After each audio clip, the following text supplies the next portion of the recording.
Hi, my name's Juliet, and today I'm going to show you how to change your default editor font if you prefer to use something different to look at while you're typing and you don't want to change it every time, or to use styles.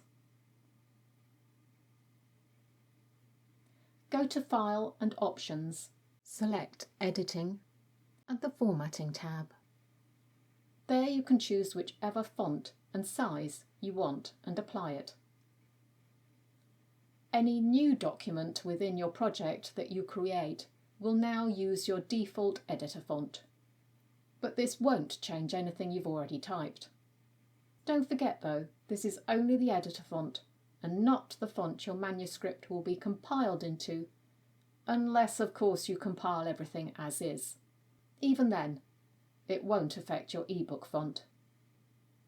Thanks for watching, and if you subscribed, I'll see you again next time.